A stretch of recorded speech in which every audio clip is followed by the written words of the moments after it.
Hello everyone, welcome you on Ticker TV. માર્કેટની વાત કરીએ તો બીએસસી સેન્સેક્સ સ્પોટ ક્લોઝ થયું છે 79,223 પર 524 પોઈન્ટના વધારા સાથે. નિફ્ટી 50 સ્પોટ ક્લોઝ થયું છે 24,005 પર 191 પોઈન્ટના વધારા સાથે. અને બેંક નિફ્ટી સ્પોટ ક્લોઝ થયું છે 50,988 પર 322 પોઈન્ટના ઘટાડા સાથે. માર્કેટ બ્રેક જોઈએ તો લાસ્ટ વીકમાં પોઝિટિવ રહ્યું હતું. બીએસસી 500 ક્લોઝ થયું છે 35,705 પર 410 પોઈન્ટના વધારા સાથે. અને નિફ્ટી 500 ક્લોઝ થયું છે 22,708 પર 263 પોઈન્ટના વધારા સાથે. હવે આપણે જઈએ ટોપ ગેનર લૂઝર ઇન્ડેક્સ પર. ટોપ ગેનરમાં નિફ્ટી ઓટો ક્લોઝ થયું છે 24,000 પર 3.92% વધારા સાથે. અને ટોપ લૂઝરમાં નિફ્ટી રિયાલિટી ક્લોઝ થયું છે 1,045 પર 2.45% ઘટાડા સાથે.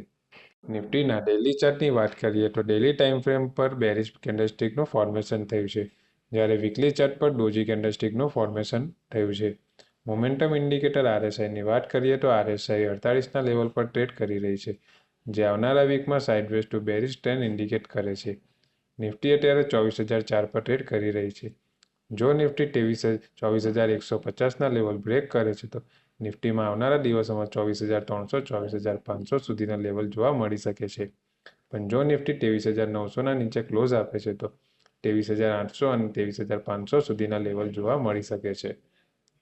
હવે આપણે નિફ્ટીના ડેરિવેટિવ ડેટા એનાલાઇઝ કરીશું. નિફ્ટીમાં ક્યુમ્યુલેટિવ ઓપન ઇન્ટરેસ્ટ 9.53% ઇન્ક્રીઝ થયું છે અને પ્રાઇસમાં 0.80%નો વધારો આવ્યો છે, જે લોંગ બિલ્ડઅપનો નિર્દેશ કરે છે. હવે આપણે જોઈએ નિફ્ટીના વીકલી ઓપ્શન શું સજેસ્ટ કરે છે. નિફ્ટીની નેક્સ્ટ વીકલી એક્સપાયરી 9 જાન્યુઆરી 2025ની છે. એમાં હાઈએસ્ટ ઓપન ઇન્ટરેસ્ટ કોલ સાઇડમાં 25,000ની સ્ટ્રાઇક પર 1,38,435 લોટની સાથે થયું છે અને હાઈએસ્ટ ઓપન ઇન્ટરેસ્ટ પુટ સાઇડમાં 23,000ની સ્ટ્રાઇક પર 1,04,809 લોટની સાથે થયું છે. હવે આપણે જોઈએ મેક્સિમમ ઓઆઈ ચેન્જ ક્યાં થયું છે. તો મેક્સિમમ ઓઆઈ ચેન્જ કોલ સાઇડમાં 24,500ની સ્ટ્રાઇક પર 66,441 લોટનું એડિશન થયું છે અને મેક્સિમમ ઓઆઈ ચેન્જ પુટ સાઇડમાં 23,700ની સ્ટ્રાઇક પર 46,513 લોટનું એડિશન થયું છે. ચાર્ટ પેટર્ન અને ઓપન ઇન્ટરેસ્ટના ડેટા જોતા એવું લાગે છે કે નિફ્ટીના સપોર્ટ 23,700 અને 23,400ના લેવલે રહેશે અને રેઝિસ્ટન્સ 24,200 અને 24,500ના લેવલે રહેશે. બેંક નિફ્ટીના ડેલી ચાર્ટની વાત કરીએ તો ડેલી ચાર્ટ પર બેરિશ કેન્ડલસ્ટિકનું ફોર્મેશન થયું છે, જે માર્કેટના ટ્રેન્ડને આવનારા વીકમાં ડાઉનસાઇડ ટ્રેન્ડ ઇન્ડિકેટ કરે છે, જ્યારે વીકલી ચાર્ટ પર અપર અને લોઅર શેડો સાથે ડોજી કેન્ડલસ્ટિકનું ફોર્મેશન થયું છે. મોમેન્ટમ ઇન્ડિકેટર આરએસઆઈની વાત કરીએ તો ડેઇલી ચાર્ટ પર આરએસઆઈ 42ના લેવલ પર ટ્રેડ કરી રહી છે. ડેઇલી ચાર્ટ મુજબ બેંક નિફ્ટી માટે 51,400 અને 51,800ના લેવલ સ્ટ્રોંગ રેઝિસ્ટન્સ તરીકે કામ કરી શકે છે, જ્યારે નીચેમાં 50,900નું ઇમ્પોર્ટન્ટ સપોર્ટ ઝોન છે. જો એ લેવલ બ્રેક કરે છે તો 50,600 અને 50,000 સુધીના લેવલ જોવા મળી શકે છે. હવે આપણે બેંક નિફ્ટીમાં ઓપન ઇન્ટરેસ્ટના ડેટા એનાલાઇઝ કરીશું. બેંક નિફ્ટીમાં ક્યુમ્યુલેટિવ ઓપન ઇન્ટરેસ્ટ 19.80% ઇન્ક્રીઝ થયું છે અને પ્રાઇસમાં 0.63%નો ઘટાડો આવ્યો છે, જે શોર્ટ બિલ્ડઅપનો નિર્દેશ કરે છે. હવે આપણે જોઈએ કે બેંક નિફ્ટીનો ઓપ્શન શું સજેસ્ટ કરે છે. બેંક નિફ્ટીની એક્સપાયરી 30 જાન્યુઆરી 2025ની છે.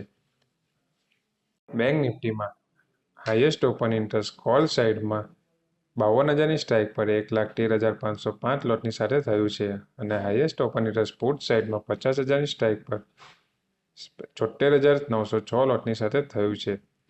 હવે આપણે જોઈએ કે મેક્સિમમ ઓઆઈ ચેન્જ ક્યાં થયું છે. તો મેક્સિમમ ઓઆઈ ચેન્જ કોલ સાઇડમાં 52,000ની સ્ટ્રાઇક પર 28,461 લોટની સાથે લોટનું એડિશન થયું છે અને મેક્સિમમ ઓઆઈ ચેન્જ પુટ સાઇડમાં 50,000ની સ્ટ્રાઇક પર 9,162 લોટનું એડિશન થયું છે. ચાર્ટ પેટર્ન અને ઓપન ઇન્ટરેસ્ટના ડેટા જોતા એવું લાગે છે કે નિફ્ટીના સપોર્ટ 50,400 અને 50,000ના લેવલે રહેશે અને રેઝિસ્ટન્સ 51,600 અને 52,000ના લેવલે રહેશે.